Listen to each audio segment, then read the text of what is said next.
The Galaxy Note is back, and barring any explosive problems in the future, Samsung has returned to form with the Note 8. My name's Alex Radu, and welcome to All Hands on Tech. Lost amidst the fiery batteries of the Note 7 is the simple truth that it was one of 2016's best smartphones. There's no denying that the Samsung Galaxy brand took a big hit with the smartphone that was banned from airplanes everywhere, but the Note 8 can only be looked at as a strong rebound. The Note 8 has a monster of a screen. At 6.3 inches, this is the biggest bezel-less, edge-to-edge infinity display that Samsung has put out just yet, and it looks sublime. It's brighter, it's more colorful. YouTube and Netflix videos look superb on it. It truly feels like a giant screen attached to a phone on the back, and the Midnight Black review unit we have really proves that point. It feels like you're handling a screen rather than a phone. Granted, it is the same QHD Plus Super AMOLED HDR supported display seen in the S8 and S8 Plus, but that's just not a huge issue for me, considering many, including myself, would call it the best display currently on the market. As for the actual size of the Note 8, I was surprised that it felt relatively comfortable in my hand. However, it is important to note that at 6'5", even I struggled at moments with swiping down for notifications just due to the size, and I couldn't even begin to understand the struggles smaller humans may have with it. And those problems are highlighted in the fingerprint sensor, but we'll get to that in just a bit. Under the hood, Samsung didn't change much up either. The Note 8 has the same Qualcomm Snapdragon 835 processor, 64 gigs of internal storage, and a microSD slot that is seen in the S8 and S8 Plus, with only a 2 gig RAM bump up to 6 gigs of RAM being the differentiator.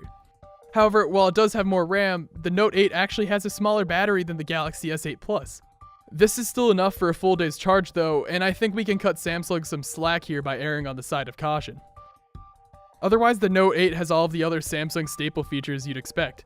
IP68 water and dust resistance, wireless charging, fast charging, Samsung Pay, a headphone jack, and for business users, Samsung DeX support. Let's get to the camera, the aspect of the phone that Samsung has changed the most by adding a second 12-megapixel rear camera.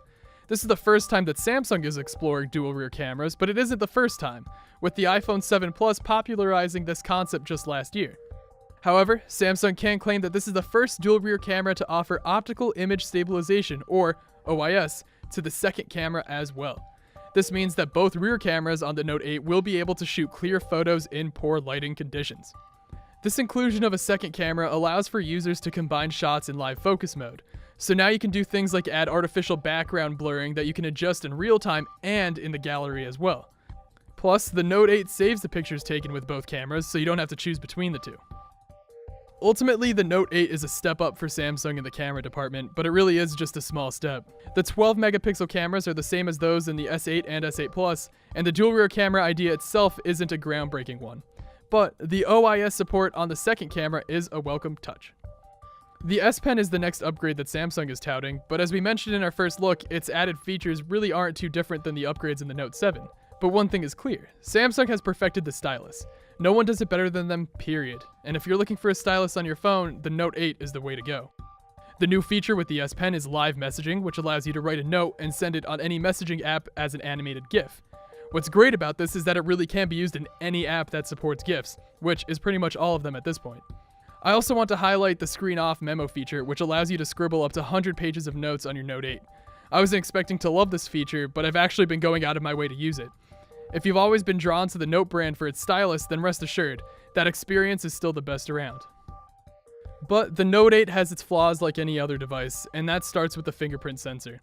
The sensor still resides right next to the camera, which is even more inaccessible on a device this large. And not only is it uncomfortable to reach, but it still doesn't work perfectly, as it often took me multiple tries to unlock the phone. The Note 8 also has Samsung S8 facial recognition software, but I wouldn't suggest that route either. Then we have Bixby, Samsung's digital assistant that is actually now available in Canada as of the end of August. It's still baked into as much as Samsung could possibly manage, and the Note 8 still has the Bixby button on the side.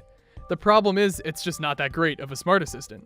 Sure, I like the newsfeed that pops up when swiping to the left, but that's all I found it useful for.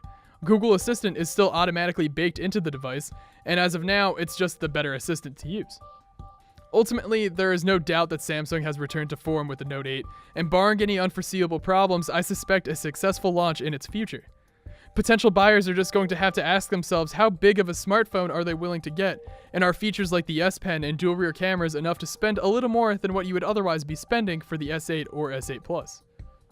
Samsung didn't take any risks with the Note 8, and I tend to lean on the side of forgiving them for not trying to innovate too much. The goal with the Galaxy Note 8 is to remind fans of the phablet that is a top-of-the-line brand worth your premium dollar, and I believe that fans of the Note will be happy and excited to see this return to form. The Samsung Galaxy Note 8 is available across Canada on September 15th for a pretty hefty price tag off contract at $1,299. Of course, every carrier across Canada does have the phone on contract for a little less. Thanks for watching All Hands on Tech. If you like this video, be sure to like and subscribe, and let us know what you think about the Galaxy Note 8 in the comments below. I'm Alex Radu. Thanks for watching.